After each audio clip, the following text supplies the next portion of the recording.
I go by the name of the Sam D. Welcome to the NFL Free Agency Kickback impromptu live stream because there's just so much going on. It is hard to keep track. I'm going to try to keep track of it with you. We learn together who signed who's the way too early, winners and losers. That's the goal of the stream tonight. If you're pulling up for the first time, go ahead and drop a comment. Who won NFL free agency? Yeah, I know it just started, but this is the age we're in where everything is instantaneous analysis paralysis. So with that being said, we're about 12 hours in.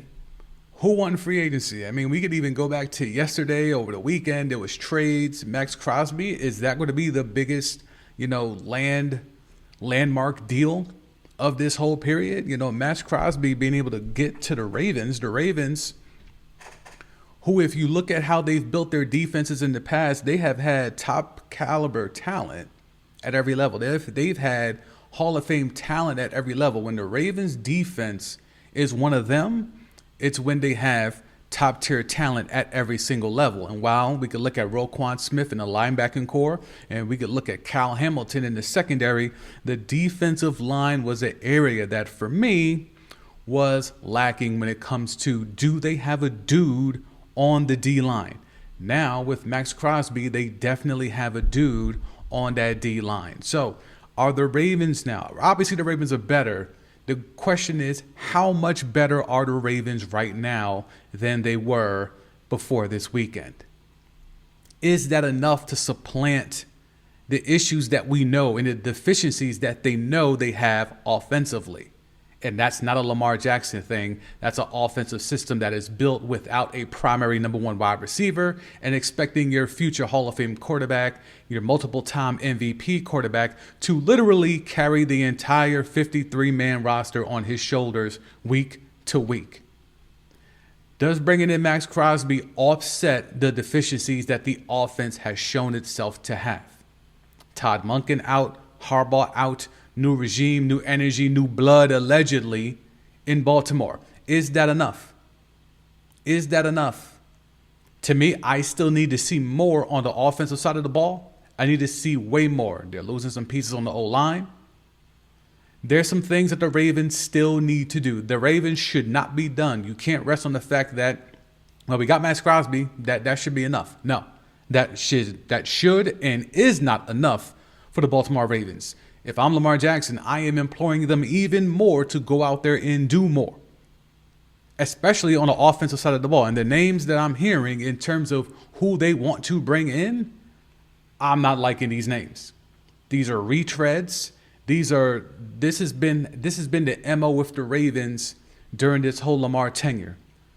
Whether it was Des Bryant, whether it was Odell Beckham, whether it was Sammy Watkins, there has been a lack of wide receiver talent the entirety of Lamar Jackson's tenure in Baltimore. And that needs to stop. If this Ravens thing is to be taken seriously, and we've been trying to take them seriously, be damned, even though we still know that they're bereft at one of the most important positions in today's NFL, which is the wide receiver position. You cannot continue to roll out in 2026, 2027 and beyond when you're paying Lamar Jackson the money you're paying him, even though he could have gotten more and the whole league colluded against him getting the money that he was supposed to get, and y'all just forget that. Lamar Jackson's window is closing by the year, and that's not a slight on Lamar Jackson. It's just the reality of age and playing that position in the way that he plays. They have not done a good enough job to supplant him with the help that would allow him to not have to play that he has been playing the entirety of his career. Lamar Jackson is a great thrower of the ball, a great passer of the ball. He has steadily improved every single year in the league, despite the Ravens working against him and giving him subpar, inferior weapons the entirety of his run there. But is this enough now? Is Max Crosby, because the Ravens defense has been known to give it up. Now, the offensive deficiencies we can certainly point out and you can dissect, and there's still Lamar Jackson haters somehow in the year 2026. It is what it is. But what I want to talk about is the Ravens defense has also been giving it up in a major way, a multitude of times throughout the last few seasons. We can look at the Mark Andrews catch. We could look at Isaiah Likely not being able to get 2 feet in bounds. We could look at all those things. But ultimately, it comes down to there's been a lot of blown leads. There's been a lot of shootouts for a defense that has been held in high regard. The Ravens' reputation built off the back of Ozzie Newsome, who built the Ravens as we grew to know and love. Even if they weren't your favorite team, you respected that team with the dudes that they were able to roll out there year after year. That was Ozzie Newsome. This new regime has dropped the ball in being able to follow the blueprint that he so eloquently established decades ago. When you start your career as a GM and you draft Jonathan Ogden and Ray Lewis, that is setting a tone. This current regime has failed in living up to the standard that Ozzie Newsome left them.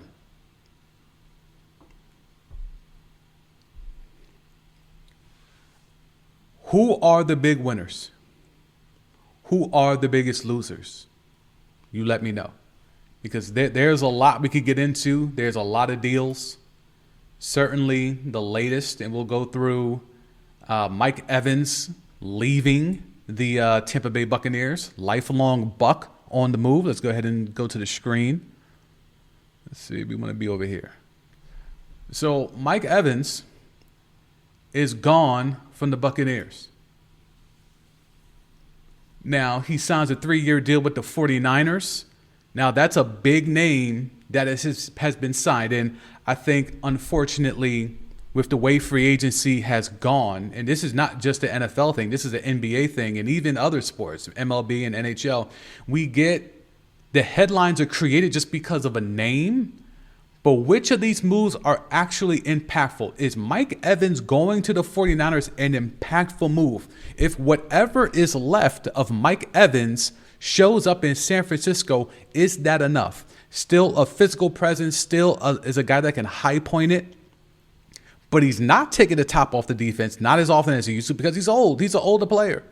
This is the back half. I don't know if he's still in his prime anymore. You let me know. Is Mike Evans still in his prime? I think he's on the back half of the end of his career. I think the back half of his prime has come and gone.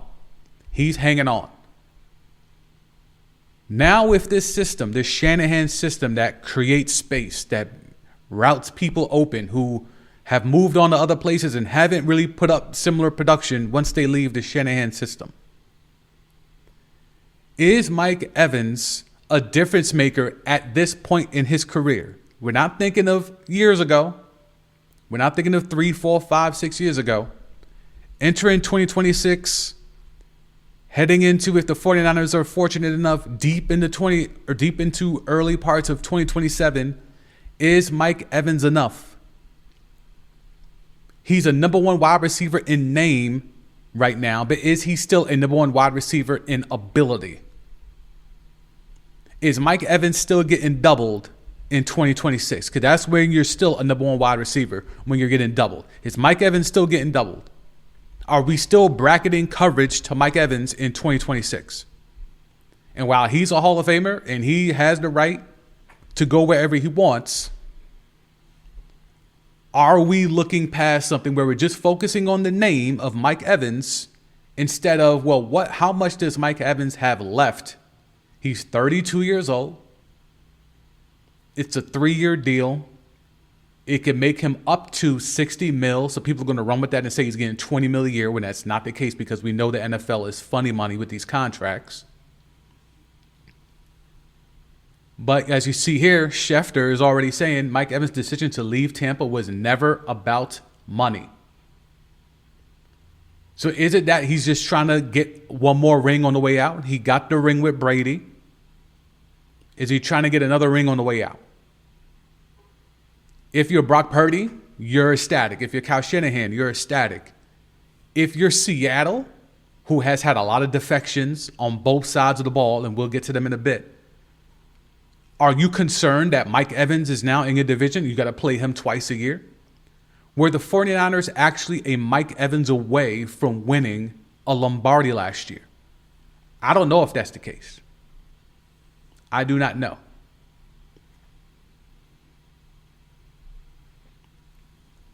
So Mike Evans, no longer a Buck. He is a 49er. That's a thing.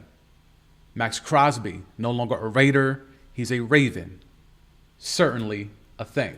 And if we wanted to get into, I guess, the biggest news of all, outside of the fact that Kyler Murray, who was the number 1 overall pick, has been jettisoned instead of Tua Tagovailoa, who teams were openly tanking for, being released.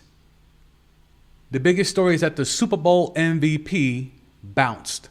The Super Bowl MVP, arguably the most important player on the now defending Super Bowl champion Seattle Seahawks, ran off and got a bag from Kansas City. Kenneth Walker III skates, and he goes to the Kansas City Chiefs. 3-year deal worth up to $45 million. So that's the number they're going to run with. Although we know, especially at the running back position, that money is not guaranteed. 3 years, $45 million. So while Patrick Mahomes rehabs, and it's unknown, it's unlikely he'll start the season. But with Jason Tatum being able to walk back onto the court in under a year, who knows how long it would take for Patrick Mahomes. But if you're looking at what this does for the Chiefs, right? Let's focus on the Chiefs first, and then we'll pivot back to the Seahawks. For the Chiefs, who bring back Eric Bieniemy, that's big. Let's not skip past that. They bring back Eric Bieniemy. Now you have Kenneth Walker, who I feel is a top 5 running back. The Chiefs are getting back to business.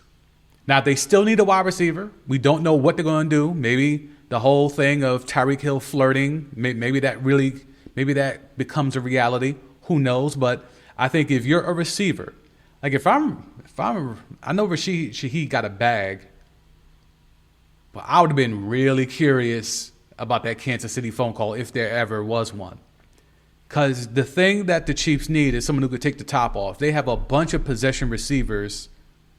Even though they had Thornton out there and he was running non-routes and go routes and he gave them a little bit of a spark, but that tailed off because, he's Thornton. Like he's not a guy like that. But Shaheed is a guy where he could take the top off the defense. Obviously, we saw what he could do in terms of special teams in the playoffs, even throughout the Super Bowl. But in regards to, I would have been extremely curious if the Chiefs try to get into that Shaheed mix, because I think he's a guy that, while he's not a polished route runner, you can't teach that speed. You can't teach that game-breaking ability. And while they've tried it with others, I think of the ones that they have tried in the post-Tyreek Hill era, Shaheed is the closest thing to getting that game-breaking ability. He's certainly better than a Kadarius Toney. He's certainly better than, I think he's better than Xavier Worthy. Like, I mean, right now anyway, like, I think bringing him in would have been a really nice piece to make that thing go. But we'll see what the Chiefs do. But they bring in Kenneth Walker. It's a 3-year deal. We'll see if it's 2 with an option or if it's actually a straight up 3-year deal. I'm curious about that. We'll see once these actual contracts are put online. I'll be on Spot Track dissecting those contracts like y'all know I do.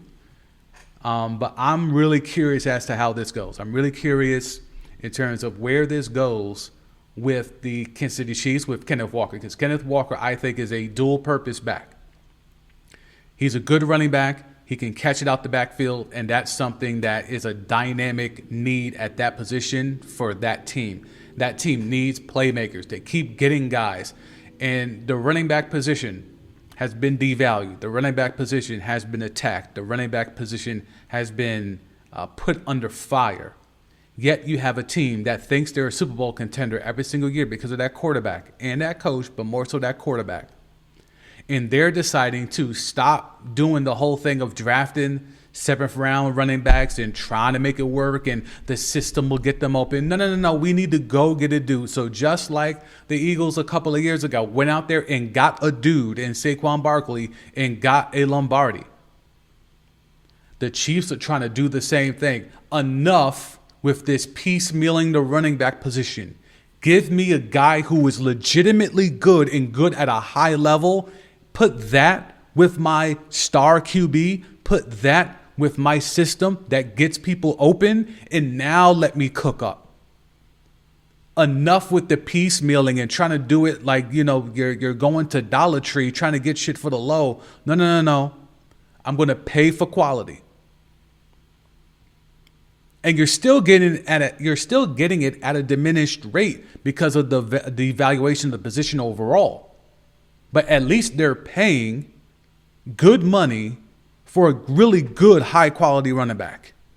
That's what they should have been doing the entire time. But everyone wants to think that they know what they're talking about. Everyone wants to think that they're able to, play this game when it comes to, I'm going to do this the cheapest way possible. I'm just going to pay my quarterback. I'm going to pay my D lineman. I'm going to pay my wide receiver. I might pay one of my offensive linemen and maybe a DB, but then everybody else is for the low. Enough of that. And I think we're there now. I actually do think we're there now to where the good teams are starting to understand, no. Go get a running back and go get a good one too.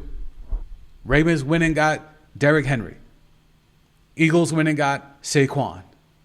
Now the Chiefs are out here running and going to get Kenneth Walker. Because enough with, these flyers on 7th round, 5th round running backs. And they might give you a spark. They might give you a little something. But when your window is closing, you need that guarantee. And Kenneth Walker is way more likely of a guarantee than continuing to roll the dice and piecemealing with low-round draft pick running backs.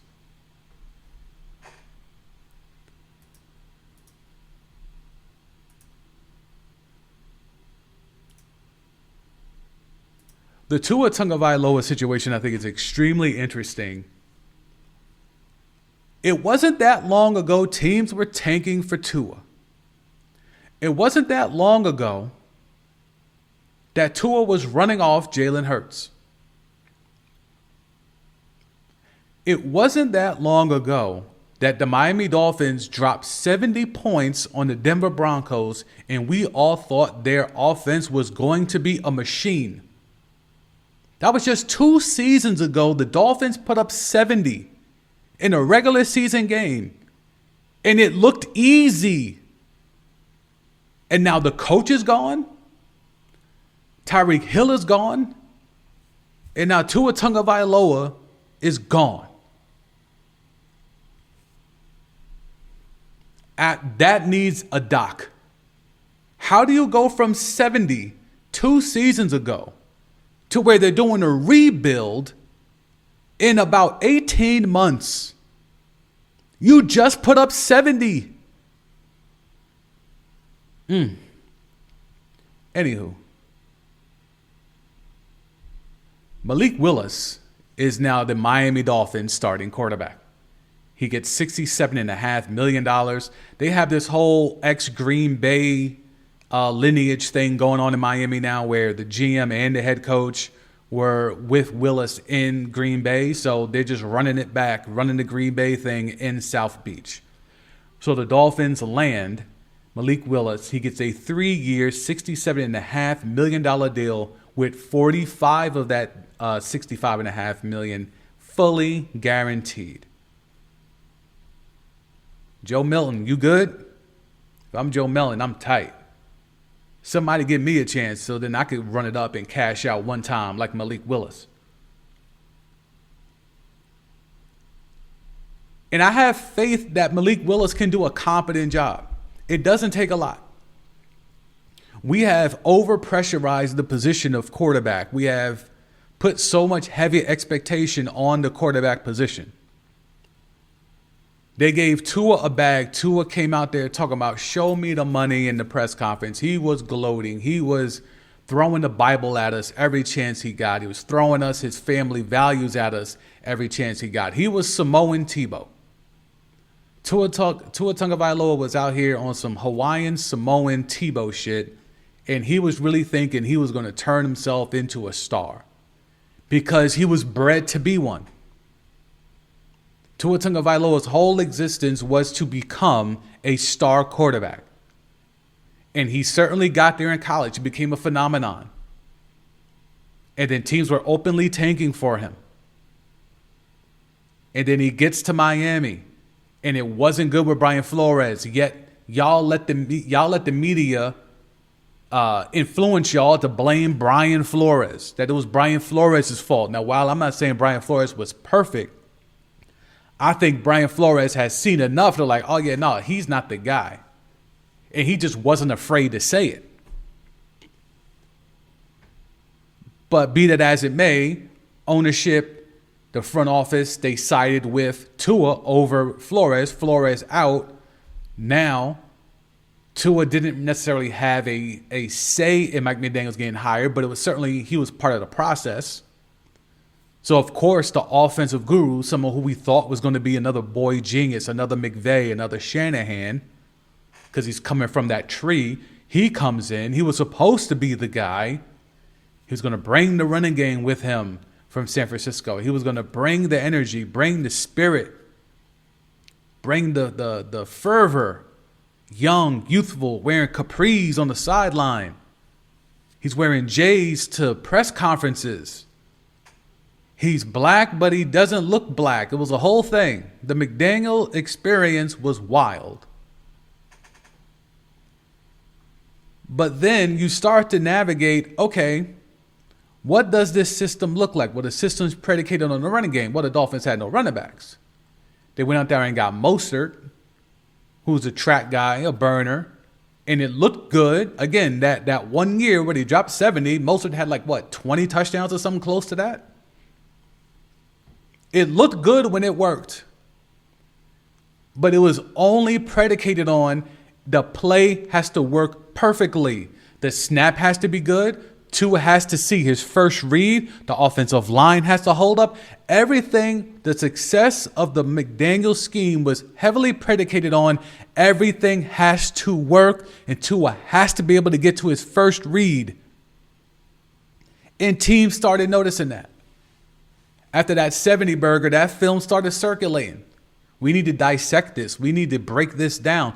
All of a sudden, we started seeing zone coverage because, you know what? Tyreek Hill, you're a burner. Why are we going to waste our energy tracking you all over the field? We're just going to sit back and dare Tua in that arm strength that was always questioned. We're going to let that beat us. We dare you to fit that ball into these tight zone coverage windows.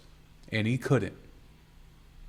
He couldn't. Even when you have Jalen Waddle, Tyreek Hill, and running backs out the backfield with track speed who can catch the ball, somehow Tua kept failing. Somehow the inaccuracies, the weaknesses kept being exploited by the defenses when it came to Tua. So the offense that did drop 70 not that long ago was nowhere near. They were a shell of their former selves since that 70 piece. That offense did not travel.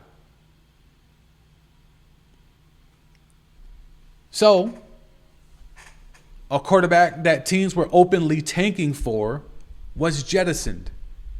Even after Miami foolishly extended him because they thought they were doing the right thing and rewarding him for mediocrity and a monicum of success because that 70-point game was such it was the beginning of the end if we really want to go there. This might require a deeper dive for a deeper stream or a deeper video, but that 70 piece might have really been the beginning of the end of the whole Tua McDaniel Tyreek experience because the 70 ball then put expectations. Well, if this offense is capable of putting up 70, Why aren't you putting up 30 to 40 every week? Was this 70-point game now in retrospect? Was that a fluke? Denver was bad. Denver was really bad. But were they so bad that a professional team could drop 70 on them?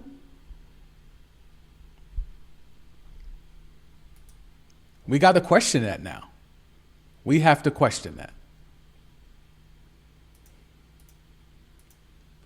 So Tua is now in Atlanta. And you're talking about a QB room now that has Michael Penix, who's coming off another injury, and Tua, who we all thought died on the field not that long ago, or was severely concussed or severely paralyzed not that long ago on a Thursday nighter. Where was it? Against Cincinnati? The Falcons are now going to entrust Tua. Tua going there to be the backup? That ain't happening. It's a 1-year deal. I'll show it to you here. It's a 1-year deal.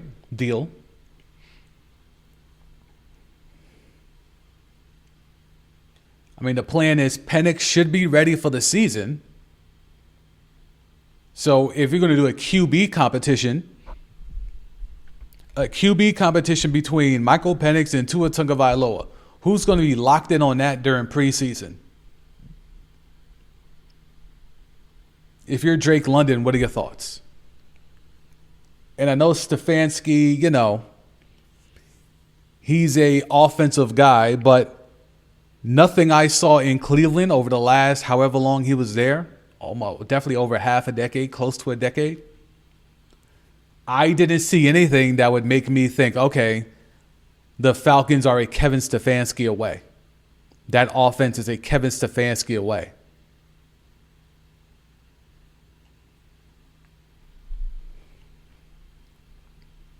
As you see here, when we talk about the decline of Tua Tagovailoa, Tua threw for 4,600 yards, over 4,600 yards in 2023. But injuries and poor play have tanked his stock since. He played 14 games last season and threw over 2,600 yards with 20 touchdowns and 15 interceptions. Yeah, it's over for Tua, dog. It's over. It's a wrap. It's a wrap. It was a good run. It was definitely a good run. He cashed out. He was able to get one of those QB contracts, and that's going to be a conversation for another day as well. That's going to be a video for another day as well, where the teams that foolishly extended their QBs under the guise of we need to, validate or justify the draft pick. We drafted Tua, what was he, 5th overall or something like that? We need to justify the fact that we drafted him that high, so we have to extend him. You extended him foolishly. Now, while I think it was a 4-year extension to his rookie contract, it ended up only really being a 3-year deal because they could avoid the 4th year. That was never reported initially, but I talked about it because I look at the contracts. The agents in the media, they only want to care about pumping up the value. 4 years, $100 and something million. When you look at it, it's actually a 3-year deal for like 90 or something like that. But that's not as sexy as 4 years, 100 and something plus 160 million. They just throw numbers out there knowing most of that money is voidable and hard as hell to reach because it's incentive based or whatever. Like that's just how this whole NFL thing goes. But that's where we're at with it. So Tua Tagovailoa, no longer a Dolphin. He allegedly will be a Atlanta Falcon and entering a QB competition with Penix coming off of a ACL tear. Travis Etienne to the Saints.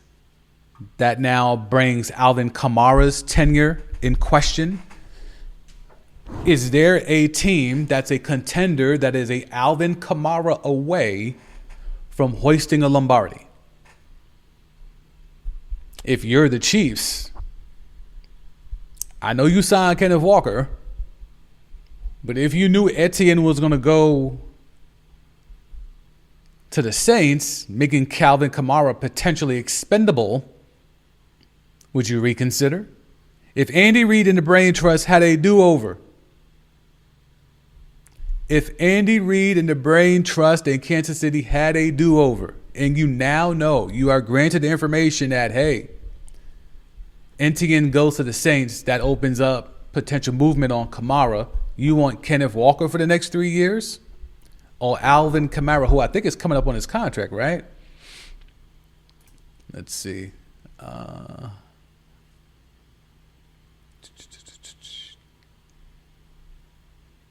Let's see if we can look up his value. What's his contract? Yeah, he's entering the final season of his contract. I'll let y'all see it here. He's entering the final season of his contract. Would you want Kenneth Walker for a year? So Kenneth Walker for 1 year. No, Kenneth Walker for 3 years. Or Alvin Kamara for 1.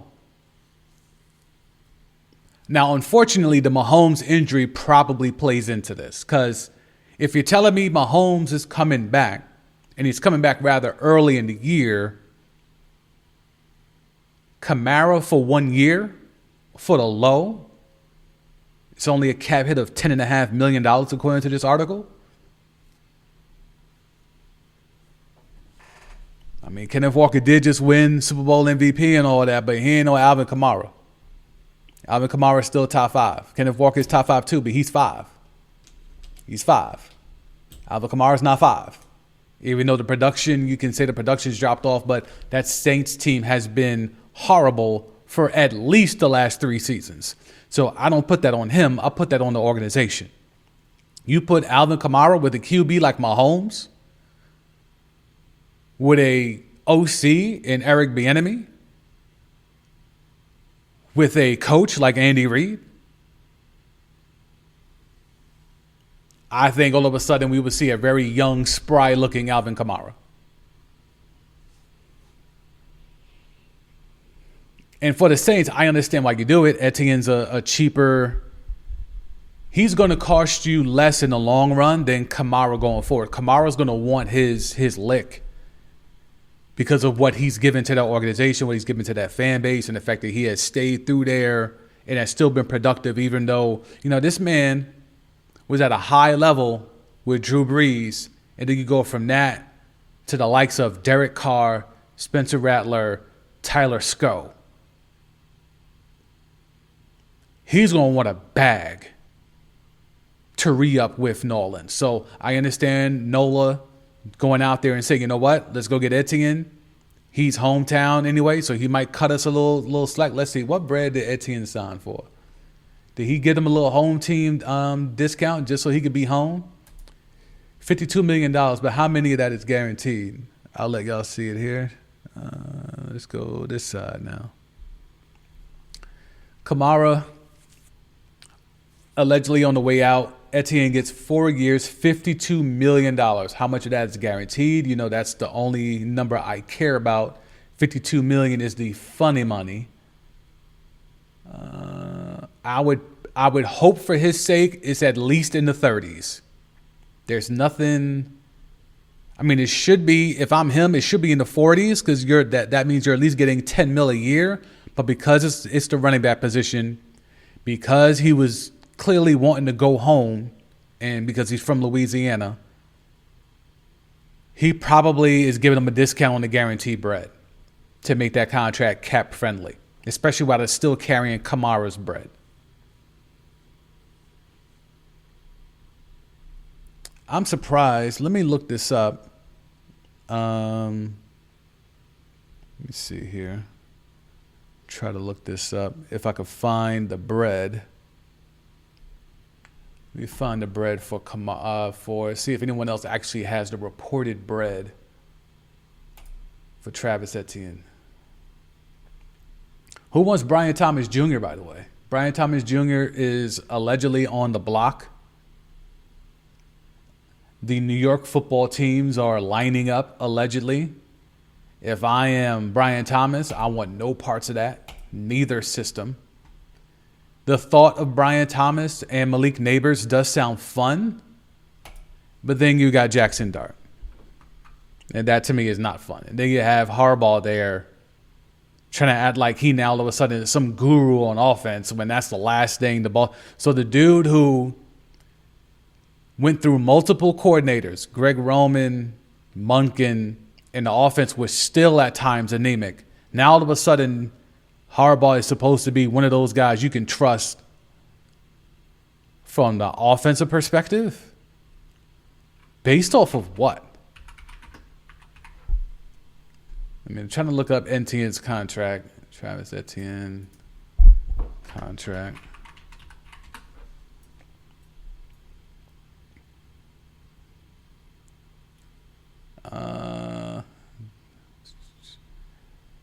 I'm searching through the Elon app, and a lot of stuff is just talking about 4 years, 4 years, 50 whatever million, 52 million. They're not giving the breakdown. Like, see, here's the misinformation right here. Let me show you. Here's the misinformation right here, because this is not true, right? So the Saints are signing Travis Etienne to a 4-year, $52 million contract. That's $13 million per year. He is assuming all the money is guaranteed.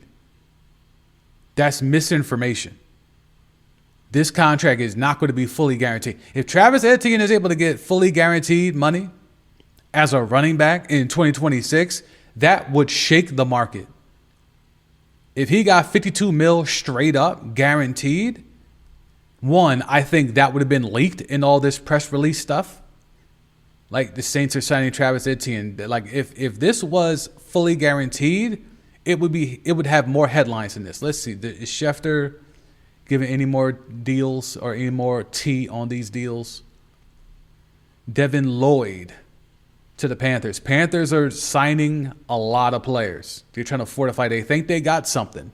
They think they got something with Bryce Young. They saw enough in Bryce Young and that young coaching staff. And don't forget, Caldwell is up in the front office, doing his things up there. So the Panthers are maybe turning a corner, and now they're spending some bread to fortify the roster. Let's see what we can find on this Travis Etienne thing. 4 years, $52 million. Bears re-signed Braxton Jones. I think the Reed Blankenship deal is a sneaky deal, because you're weakening the Eagles. If you're Houston, you're adding to already a strength of your defense.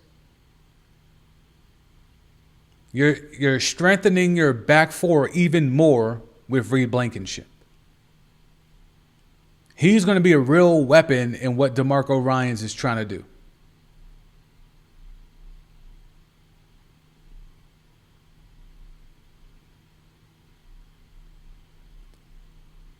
I would love to find out the guarantee. The fact that there's nobody reporting the guaranteed money, like, that tells me, like, yo, that bread is not fully guaranteed. Like, it's probably in the $10 to $11 million range if I had to guess. So that would put it in like that high 30s, low 40 guarantee. So I led with talking about the Raiders. And let me move myself over here.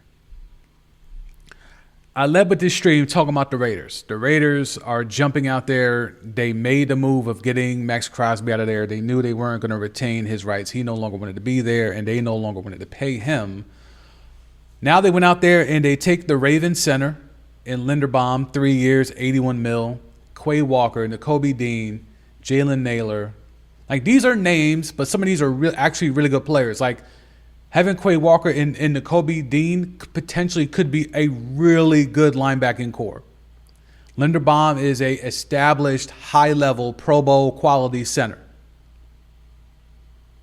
So, again, the Raiders were criticized for taking a running back because they didn't have the pieces in place. Now you go out there, you get a Pro Bowl center to help that line. Now, they still need to do a little bit more with that line, but you have a Pro Bowl center to help that offensive line. And now you already know you got the running back. You got the running back. Genty's good. He got over 1,000 yards on a horrible offensive line and a horrible offense overall, and he still found a way to get 1,000 yards. So be that as it may, now you fortify the line. That's going to help Genty even more.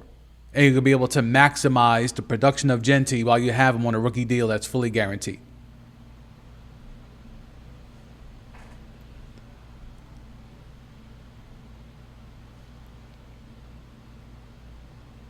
The thing I don't want to do is I don't want to get caught up in the analysis by paralysis just by these names. I think of these names, I think the first three, which are the most expensive, are the ones that make a lot of sense to me in terms of how are you going to improve this team.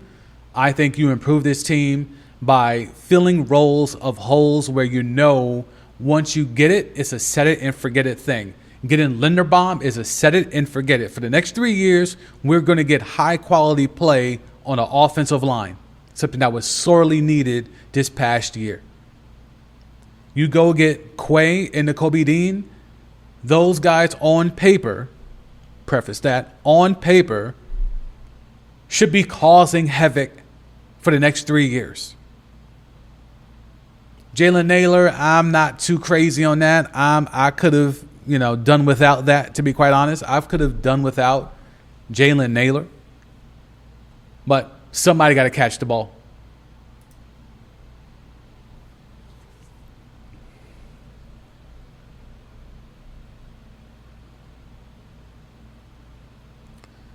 Minkah Fitzpatrick is now a Jet. So if you want to look at what the Jets have done, this is where sometimes Schefter's tweeting is actually really insightful, and it's not just all about the transaction.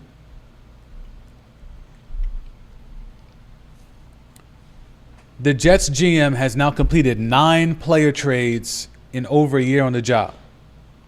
This is who he has traded away.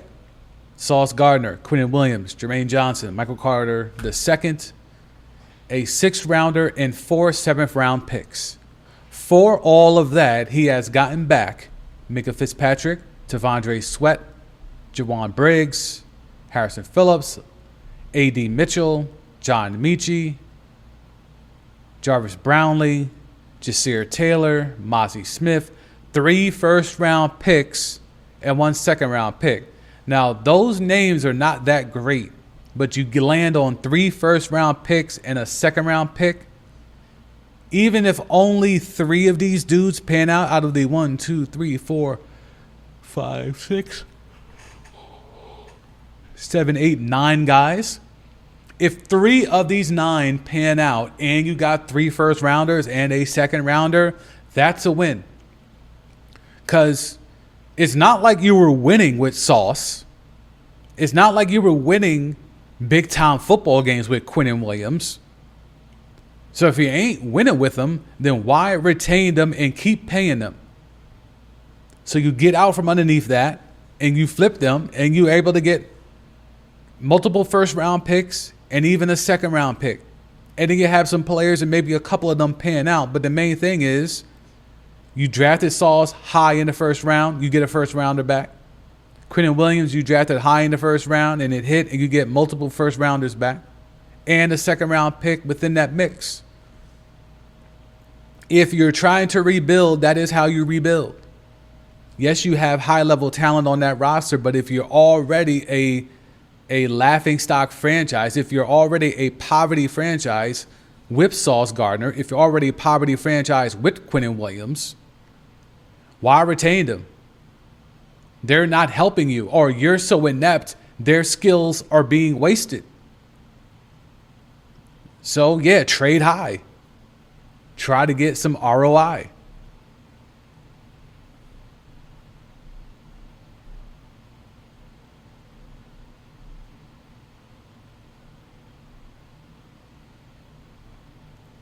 Travis Kelce back to the Chiefs, 1 year, $12 million.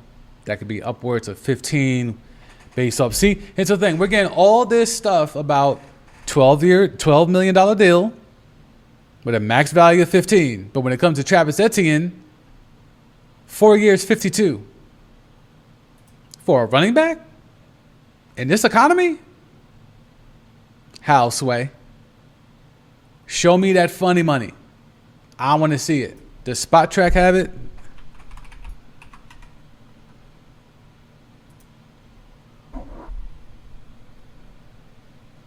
Because even Tyler Allgeier's contract, who moves on from the Falcons to the Cardinals, 2 years, $12.25 million, $8 million guaranteed. So how come we know that number?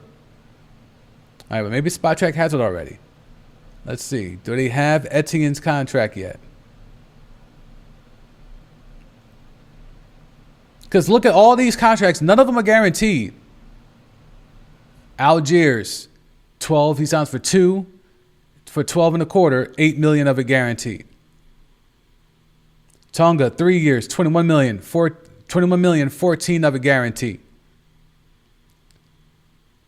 $24.3 million, 17 guaranteed. And on no one's getting guaranteed money. But when it comes to Etienne, 4 years, 52. I need to know the language of that contract, because that tells me he might have gave a lot of money up in incentives. Because even Linderbaum's contract, 3 years, 81. 60 of it is guaranteed.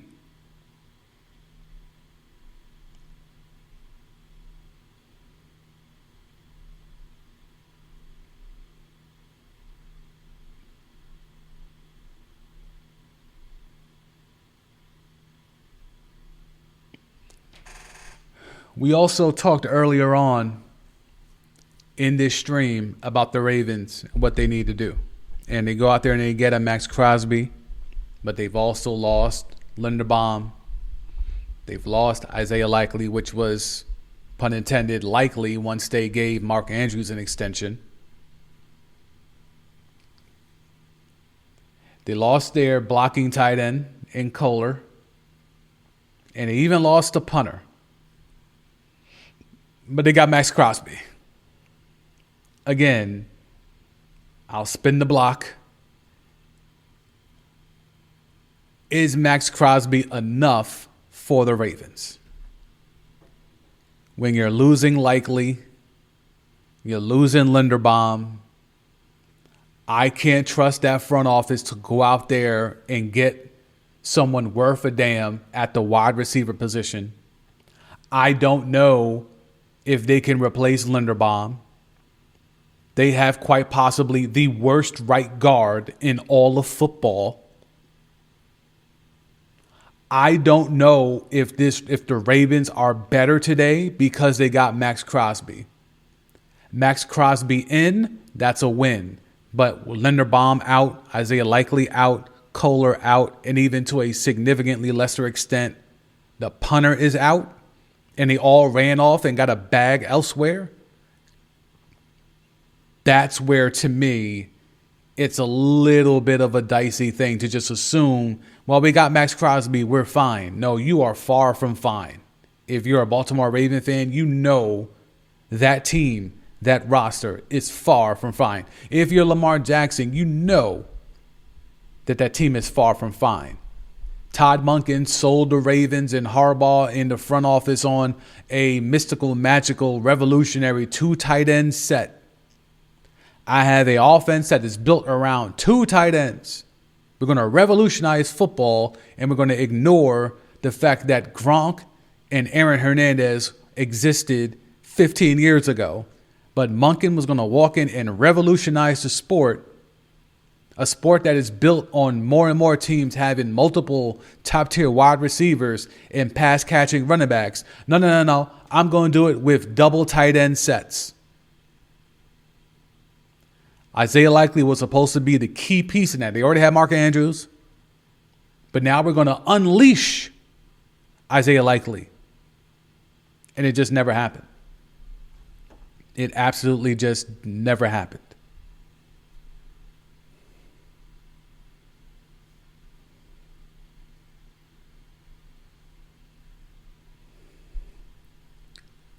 Still nothing on that Travis Etienne contract. I am extremely curious on how that's going to play out. If Spot Track don't have it, it doesn't exist. It's not out yet. It's not public information yet. Let's look at the site together, see if we can piecemeal what's going on here.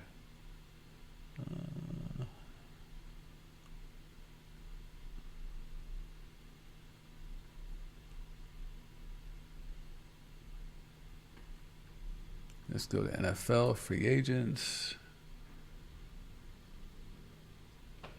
Running back.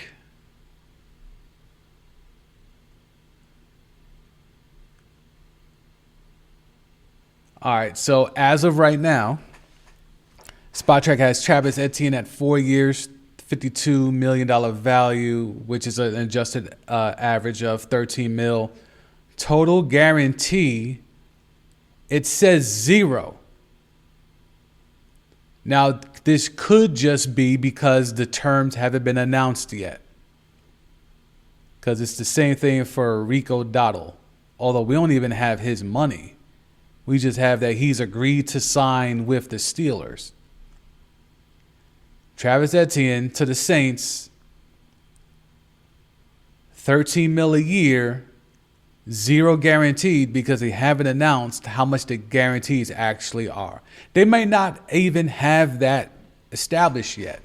They could still be negotiating that right now. He might have just agreed to the total number in terms of it's going to be 4 years, 52. We just now need to work out the logistics of what's guaranteed, what's a bonus, what's incentive based, like all that type of stuff. But we know damn well it ain't going to be fully guaranteed. And I would be absolutely floored. It wouldn't shock me, though. A NFL player getting fully guaranteed money, especially at the running back position, would be way more shocking to me than a running back in the NFL in 2026 having no guaranteed money and having it all be incentive based. And that's sad because it shouldn't be that way. It should be the opposite. Getting fully guaranteed money should be the standard.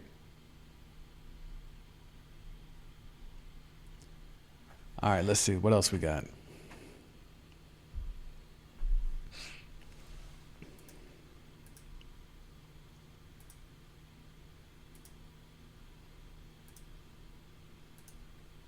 Biggest winners, biggest losers. Who is the way too early winner in NFL free agency? Cowboys are bringing back Sam Williams, 1 year, $3 million. Again, like these are the stuff that is going to be you're going to be getting alerts about, and it's like I don't really need an alert that the Cowboys are bringing back Sam Williams.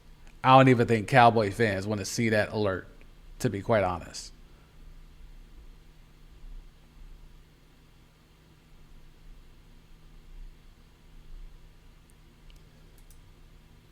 I mean, so far, the Panthers, we talked about them briefly, but the Panthers have brought in Jalen Phillips, 4 years, $120.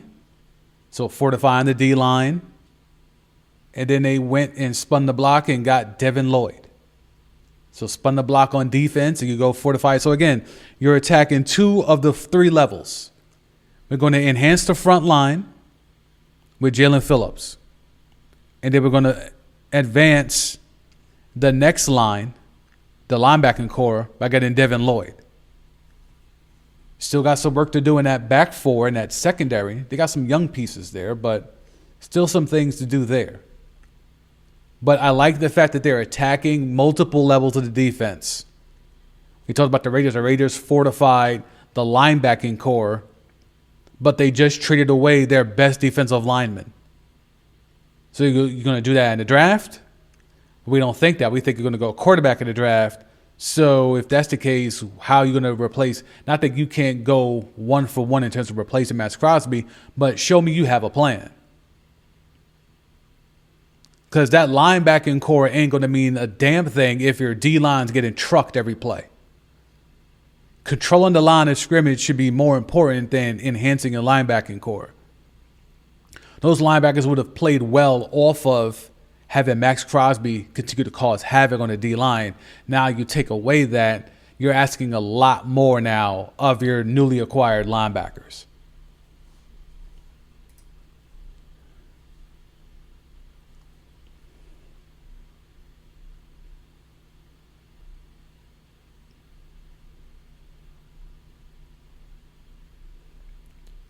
I'm finding it amazing that I cannot find how much money Travis Etienne is going to get. How much of that money is guaranteed? I have searched his name ad nauseum.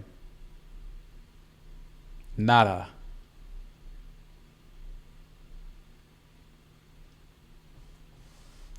All right, let's see. Hayden Hurst has retired, if you care. Where is Kyler Murray going to end up? There's some talk about the Vikings. It's been a lot of smoke to me, but Kyler Murray, not a guy teams tanked for, but certainly a guy that at one time was held in high regard and showed you small glimpses of what he could be, but he was given every opportunity to flourish in Arizona and never really did a thing. Underachieved his entire career.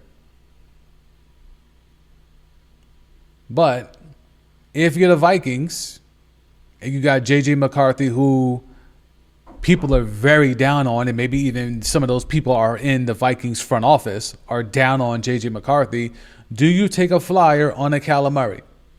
Much like how the Falcons are bringing in Tua Tagovailoa to have a QB competition with Penix, do you do that with J.J. McCarthy, where you're the incumbent starter, but we got Kyler Murray over here too, so don't think shit is sweet.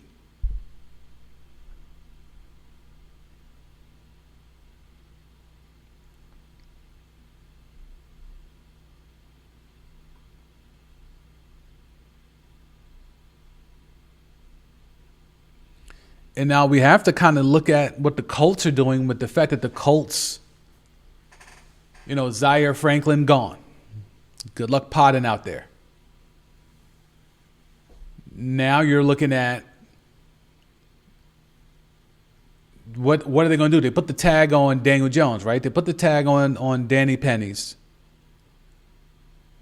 They were able to re-sign Alec Pierce, who was the ball of the free agency period, where all of a sudden everyone wanted Alec Pierce. He cashes out, but he's able to spin the block and come back to Indianapolis. Pittman's gone. I just think there's a lot of uncertainty in Indianapolis right now. Because if you put in the tag on Danny Pennies, that means you're fully guaranteeing that man's bread. And it's not going to be cheap. Do you really want to do that when someone like Kyler Murray is going to be available? Much like how I talked about, would the Chiefs, if they had a do-over, would they take 1 year of Alvin Kamara as opposed to 3 of Kenneth Walker?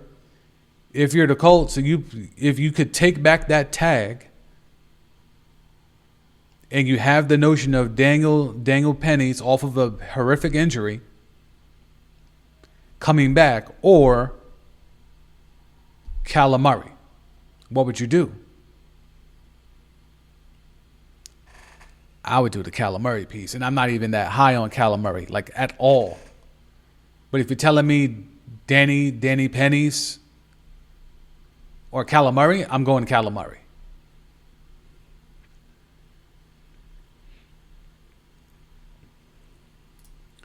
And we'll play this game because there's a joke in there. Hopefully you catch it. Top remaining free agents, Trey Hendrickson. This obviously isn't up to date because Devin Lloyd is off the board.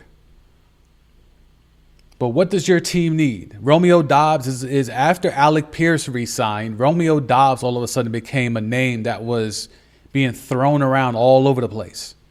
And it's like, oh, this team wants him. The Patriots, this team, that team. Like, wait.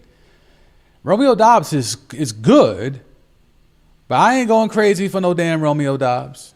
Now, Nashawn Wright, the Bears would miss him. There's the point fraud there. Then there's the joke there.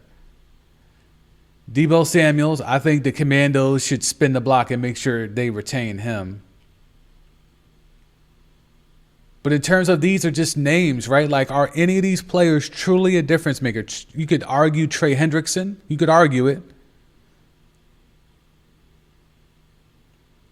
If you're on the timeline heavy, you're being led to believe that Romeo Doubs is a difference maker.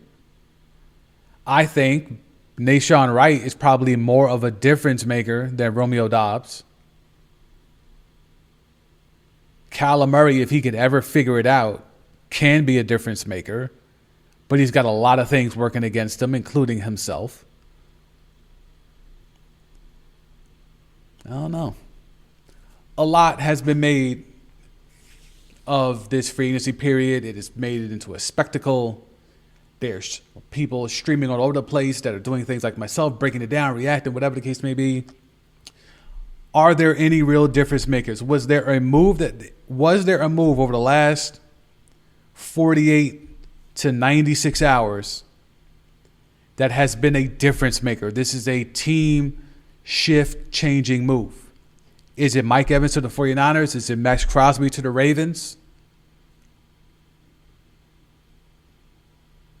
What move moved the needle for you? What alert came through that wasn't just a name moving on, but it was like, oh no, this team is now, this blank team is now significantly better with this acquisition. I don't know how many teams can say that right now. We can talk about the Raiders in totality, but that roster was so trash, that roster was so bereft of talent that the influx of anything would have been an upgrade. But they go get a Pro Bowl center and two really good potentially high-level linebackers. So you want to say the Raiders really did well just because they're improving their roster, a roster that started at a really low bar, though. So the bar is not that high to jump over to improve that roster, but they did at bare minimum what they were supposed to do. Be active in free agency, spend the money, improve this roster.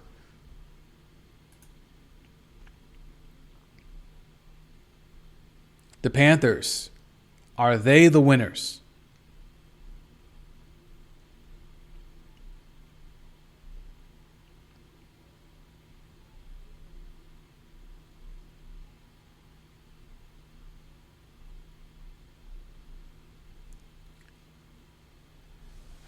Yeah, we'll probably wrap here in a bit. Yeah. Let's see. Let's move off of that screen. We'll go to this screen.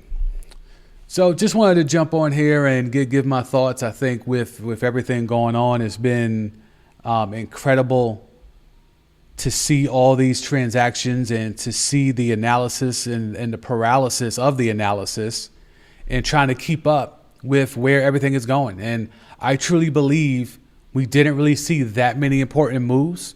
I truly believe what we have seen is just transactions instead of actual, oh, this team is way better today. Like the Raiders got better today. Did they get better that they won't be in the top 10 in the draft next year? No. The Panthers got better today. Better enough to move one more round deeper in the playoffs? No. But then the Seahawks got worse today. But worse to the point that I don't think they're going to be in contention in the NFC West next year? No. So we get caught up in everything that's been happening because we're being made to think that this free agency period is where teams can really significantly improve themselves. And while that can be true, because we've seen such a lack of skill set in the majority of these NFL front offices, this is just people spending money. And most of the time spending money unwisely. So we'll wrap there. I go by the name of The Sam D. On this YouTube channel, I talk about sports. I react to sports. We cover the major sports. We cover sports business, sports media. If you're into that type of content and you want to tap in, go ahead and subscribe. If you're on the podcast side, you know what I do. If this is your first time checking out the pod, welcome. Hit the subscribe or the follow on whatever podcasting app you are listening to this on. I'm doing all of this in a new setup with new equipment, so forgive me for some stuff if stuff looks weird or sounds off a little bit. I'm testing out some new equipment, but I think it came out pretty well based off me monitoring the levels. The quality looks the way that I want it. Getting some decent feedback on how things look and sound. So trying out this format, if I play this back and it looks the way I want and all of that stuff, then we'll go ahead and roll forward with it. It should be a lot more seamless to be able to continue and repeat this on a more consistent basis. And that's the goal here on this channel. So if you feel so inclined, go ahead and tap in and subscribe, and yeah, turn the bell on for notifications, because I'm going to be popping up a lot more in the very near future. I'm DCMD. I'll catch you again soon. Peace.